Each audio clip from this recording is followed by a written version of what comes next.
ఓం మహాగణాధిపతయే నమః. ఓం గురుభ్యో నమః. ఓం శ్రీమాత్రే నమః. పరమేశ్వర స్వరూపమైనటువంటి జ్యోతిష, వాస్తు మరియు ఇతర అనేకమైనటువంటి శాస్త్రములను మనకు అందించినటువంటి మహర్షులకి నమస్కారం. హయగ్రీవ హయగ్రీవ హయగ్రీవేతి యోపదేత్తస్స నిస్సరతే వాణి జహ్నుకన్యా ప్రవాహవత్. అరుణాం కరుణాతరంగితాక్షీం ధృతపాశాంకుశపుష్పబాణచాపాం అనిమాదిభిరావృతాం మయూకైః అహమిత్యేవ విభావయే భవానీ. శ్రీమాత్రే నమః. ప్రేక్షకులకి ఆ లలితాంబిక అమ్మవారి యొక్క అనుగ్రహం పరిపూర్ణంగా కలగాలని మనస్ఫూర్తిగా కోరుకుంటూ మనం ఈరోజు జూన్ మాస ఫలితములు ఎలా ఉండబోతున్నాయి, అందులో ఈ యొక్క జూన్ మాసంలో గ్రహాలు ఏ విధంగా ఉన్నాయి అని చెప్పి చూసుకున్నట్లయితే మనకి మీనంలో ఉండేటువంటి రాహు కుంభంలోకి మారిపోయాడు. అదేవిధంగా కేతువు కూడా మనకి సింహంలోకి మారుతున్నాడు, కన్యలో ఉండే కేతు. కాబట్టి రాహుకేతువులు ఈ మాసం నుంచి మార్పు అనేది జరుగుతుంది. అదేవిధంగా శని మీనరాశిలోని, మేషంలో శుక్రుడు, రవి బుధులు ఇద్దరు కూడా వృషభ రాశిలో ఉంటూ ఆ యొక్క బుధుడు 6వ తేదీ మిథునంలోకి మారుతున్నాడు. అదేవిధంగా మిథునంలో గురువు ఉంటున్నాడు. గురువు దగ్గరికి చేరుతున్న బుధుడు 23వ తేదీ మరలా కర్కాటకంలోకి వస్తున్నాడు. అదేవిధంగా 6వ తేదీ నుంచి కర్కాటక రాశిలో నీచబడి ఉన్నటువంటి కుజుడు కేతువును కలుస్తున్నాడు.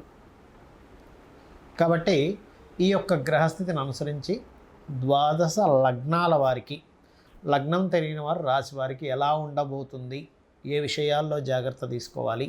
మకర లగ్నము, మకర రాశి, మకరం వారి కనుక చూసుకున్నట్లయితే ఆకస్మిక సంఘటనలు, అందులో ముఖ్యంగా ఒక్కోసారి చూడండి మనం ఏదో ముఖ్యంగా స్త్రీలు పొయ్యి దగ్గర ఉన్నప్పుడు లేకపోతే అగ్ని సంబంధించిన పనులు చేసేటువంటి విషయాల్లోని కాస్త జాగ్రత్త వహించాలి.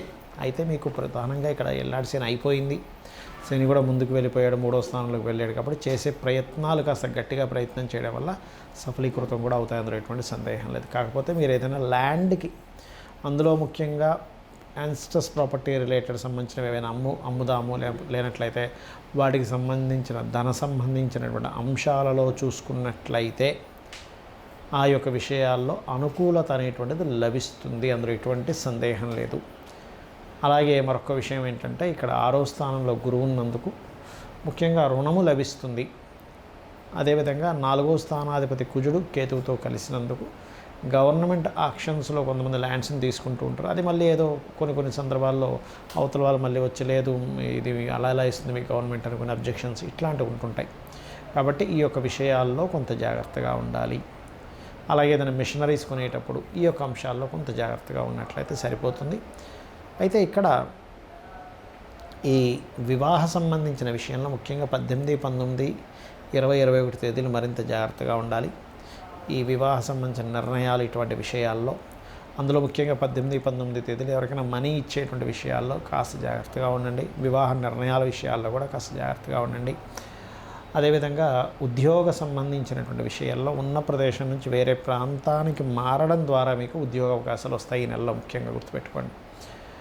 అలాగే ఈ 6వ స్థానంలో గురువు ఉన్నందుకు రుణ యోగాలు, రుణం కోసం చేసే ప్రయత్నం ఫలించడం ఇటువంటివన్నీ కూడా చక్కగా గోచరిస్తున్నాయి. అయితే ఈ షష్టమాధిపతి 7వ స్థానంలోకి ఆఖరి వారంలో బుధుడు కర్కాటకంలోకి ప్రవేశిస్తున్నాడు. కాబట్టి అక్కడి నుంచి మీరు మార్కెటింగ్ రిలేటెడ్ సంబంధించినటువంటి ఉద్యోగ అవకాశాల కోసం చేసే ప్రయత్నం ఫలిస్తుంది. అయితే అష్టమంలో కుజకేతువులు ఉన్నందుకు ముఖ్యంగా ఇందాక నేను చెప్పినట్టుగా కాస్త ఈ అగ్ని సంబంధించిన లేకపోతే వేడి వల్ల, ఎండ వల్ల వచ్చేటువంటి ప్రమాదాలు కాస్త ఎక్కువగా వస్తుంటాయి. సర్జరీస్, చిన్న సర్జరీస్ జరగడం, గతంలో ఎప్పటి నుంచో నాకు వచ్చిన సర్జరీ పెండింగ్ ఉందని అనుకునేటువంటివి కాస్త చేయించుకునేటువంటివి బలంగా సూచిస్తున్నాయి. ఇక మీరు చేయవలసినటువంటి దేవత ఆరాధన ఏమిటి అని చెప్పి చూసుకున్నట్లయితే మీరు నిత్యము కూడా అమ్మవారి యొక్క ఆరాధన చేయండి, లలితాంబిక అమ్మవారి యొక్క ఆరాధన చేయండి, అన్ని విధాలా బాగుంటుంది. చాలామంది ఏంటంటే ఇప్పుడు భయపడుతున్నటువంటి అంశము కాలసర్ప దోషంలో గ్రహాలు ఉన్నాయి, ఒకవైపు యుద్ధ సంబంధించిన వాతావరణం నడుస్తూ ఉంది. ఈ కాలసర్ప దోషం వాళ్ళ జన్మజాతకానికి ఏమైనా ఎఫెక్ట్ ఇస్తుందా అని అంటూ ఉంటారు. అందుకే ఒకటే చెప్తున్నాను, చాలా కాలం నుంచి చెప్తున్నా ఈ విషయం. కాలసర్ప యోగం అనుకోండి, దోషం అనుకోండి, అది కేవలం కాలానికి సంబంధించింది. మీరు గమనించినట్లయితే చూస్తే కనుక ఈ గ్రహాలన్నీ రాహుకేతు మధ్యలో పడ్డప్పుడు ఇప్పుడు చూడండి వాతావరణం అంతా ఇలా ఉంది. మనకు కరోనా వచ్చినప్పుడు కూడా పరిస్థితి ఇలాగే ఉండేది. అయితే ఇక్కడ ఈ మంగళవారం మనకి పెహల్గాం ఇన్సిడెంట్ జరిగినందుకు నేను మొదటి నుంచి చెప్తూనే వస్తున్నాను, మరలా జరిగే ఛాన్సెస్ ఉంది. ఎక్కడ అంటే కొంత ఆధ్యాత్మిక కేంద్రాలు ఉండే ప్రదేశాల్లోని, నెక్స్ట్ మనకి పుష్కరాలు రాబోతున్నాయి. పుష్కరాలు జరిగేటువంటి ప్రదేశంలో ఏదైనా సరే హిందూ సంబంధించిన, ఆధ్యాత్మిక సంబంధించిన, స్పిరిచువల్ రిలేటెడ్ ప్లేసెస్ ఉంటాయి. అటువంటి ప్రదేశాల్లో మనుషులు ఎక్కువగా తిరిగేటువంటి ప్రదేశాల్లో హైదరాబాద్ లేదా కేరళ సముద్ర ప్రదేశాల్లో, సముద్రపరంగా కొంతవరకు ఇవి కూడా వస్తాయని, అంటే కొంతవరకు అటాక్స్ జరుగుతాయని చెప్పుకున్నాం మనం. అటువంటివి వస్తున్నాయి కాబట్టి ఆ యొక్క విషయాల్లో జాగ్రత్తగా ఉంటూ, ఇక్కడ ఏంటంటే గుర్తుపెట్టుకోవాల్సింది గోచార ఫలితాలు ఏవైతే ఉన్నాయో అవి 10 to 15% మాత్రం. అంతా కూడా మన జన్మజాతకంలో లగ్నం ఎలా ఉంది, ధనస్థానం ఎలా ఉంది, మన ప్రయత్న స్థానం ఎలా ఉంది, మనం ఏ డైరెక్షన్లో నివసిస్తే బాగుంటుంది, అదేవిధంగా మన ఫైనాన్స్ కానీ, కెరియర్ కానివ్వండి, వృత్తి వ్యాపార సంబంధించిన అంశాలతో పాటు వివాహము, ఇవన్నీ కూడా మన పర్సనల్ చార్ట్ బట్టి ఉంటాయి. అయితే ఈ గోచార ఫలితాలు జరిగేటప్పుడు మాత్రం ముఖ్యంగా మనకి ఇప్పుడు శని మీనరాశిలో ఉన్నందుకు అందరూ కూడా దక్షిణామూర్తి స్తోత్ర పఠనం చేయడం వల్ల శని యొక్క ప్రభావం అనుకూలిస్తుంది. ఇది గుర్తుపెట్టుకోండి. దక్షిణామూర్తి ఆరాధన మరియు కాలభైరవ అష్టకము, అదేవిధంగా గోవులకి పిడికడు బెల్లం పెట్టడము, వీటి వల్ల ఏమవుతుందంటే అకాలంలో వచ్చేటువంటి ఇబ్బందులు ఏవైతే ఉంటాయో ఇండియా మొత్తంలో మీరు ఎక్కడున్నా కూడా, ఎందుకంటే ఇప్పుడున్న పరిస్థితులు బాలేవు, మీరు ఎక్కడున్నా సరే ఆ కాలభైరవుడు దక్షిణామూర్తి ఆ సమయానికి ఒక స్ఫురణలా కలిగి మీరు అక్కడి నుంచి ఇబ్బంది నుంచి బయటపడతారు. సో ఇవి చేయండి. అదేవిధంగా ఇంకొంతమంది నన్ను అడుగుతున్న ప్రశ్న ఏమిటంటే, ఏమంటే కాలసర్ప యోగం లేదా దోషం మా జాతకంలో ఉన్నప్పుడు గోచారంలో కాలసర్ప యోగం కలిగినప్పుడు అదేమైనా ఎఫెక్ట్ ఇస్తుందా అని చాలామంది అడుగుతున్నారు. అది ఎప్పుడు ఇస్తుందో కూడా నేను మీకు క్లారిటీ ఇస్తాను. ఇప్పుడు ఉదాహరణకి ఎవరికైతే ఇప్పుడు చూడండి, ఇప్పుడున్న గోచారంలో మీనంలో రాహువు, సింహంలో కేతు ఉన్నాడు, కాలసర్ప దోషంలో గ్రహాలన్నీ పడున్నాయి కదా. ఇది ఎప్పటి వరకు ఉంటుంది? ఆల్మోస్ట్ జూలై మిడిల్ వరకు ఉండి, జూలై మిడిల్ తర్వాత కుజుడు బయటకు వస్తాడు. అలా 1 by 1 ఒక్కొక్క గ్రహం బయటకు వస్తుంది. అయితే నిజంగా వాళ్ళ పర్సనల్ చార్ట్లో రాహుకేతువులు కనుక కుంభ సింహరాశుల్లో ఉండి కాలసర్పయోగం ఏర్పడితే కనుక ఇప్పుడుండే కాలసర్పయోగం దానికి కనెక్ట్ అవుతుంది. అప్పుడు ఏమవుతుందండి, దీనికి ఏమిటి పరిహారం, అసలు దీనివల్ల ఏమవుతుంది అంటే సింపుల్, ఏమీ లేదు. మనకి చూడండి, ఇటొక గేట్ వేసేసి మధ్యలో అందరి నుంచి వస్తే ఇటు కదలకుండా అయిపోతుంది చూసారా. అలా ఏంటంటే కొంచెం మనకి వర్క్స్ అన్ని స్ట్రక్ అవుతూ ఉంటాయి. అలాంటప్పుడు దానికి పరిహారం ఏమిటి? రాహుకేతు గ్రహాల దగ్గర దీపారాధన చేసుకోవడము, చక్కగా ఆ యొక్క కాళహస్తికి వెళ్ళి ఆ పరమేశ్వరుని దర్శనం చేసుకోవడము, అక్కడ వీలైతే రాహుకేతు పూజ చేయించుకోవడము. చాలామంది ఏంటంటే కేవలం రాహుకేతువులకి ప్రాధాన్యత ఇస్తారు, కానీ అక్కడికి వెళ్ళినందుకు రాహుకేతువులతో పాటు అక్కడ ఉన్నటువంటి పరమేశ్వరుడి యొక్క అనుగ్రహం ద్వారా మనకి కష్టాలు తొలగిపోతున్నాయనే విషయం మర్చిపోతుంటారు ఆ దర్శనం ద్వారా.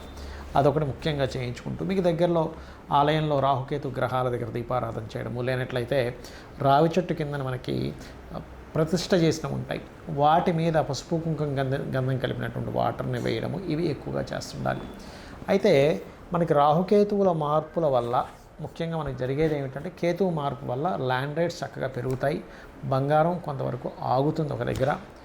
గురువు మిథునంలోకి వచ్చినందుకు కొంచెం వాణిజ్య సంబంధించిన విషయాల్లో బాగుంటుంది. కాకపోతే మీనంలో శని ఉన్నందుకు కొన్ని, అంటే సహజంగా ఇండియా పాకిస్తాన్ యుద్ధం పక్కకు పెడితే వాళ్ళ సర్జికల్ స్ట్రైక్స్ ఎక్కువ జరిగే ఛాన్స్ ఉంది. కానీ వేరే దేశాలు ఇన్వాల్వ్ అయితే మాత్రం అణుబాంబులు వేసుకునేటువంటి ఛాన్సెస్ వరకు వెళ్తుంది. వేరే దేశాలు అన్నీ కనుక ఇన్వాల్వ్ అయితే, కేవలం వీళ్ళిద్దరి మధ్యన అయితే అంతవరకు వెళ్ళదు అనేటువంటి చాలా స్పష్టంగా గోచారం చూపిస్తుంది. ఎందుకు చెప్తున్నా అంటే, చాలామంది ఈ ప్రశ్న నన్ను అడుగుతూ ఉన్నారు.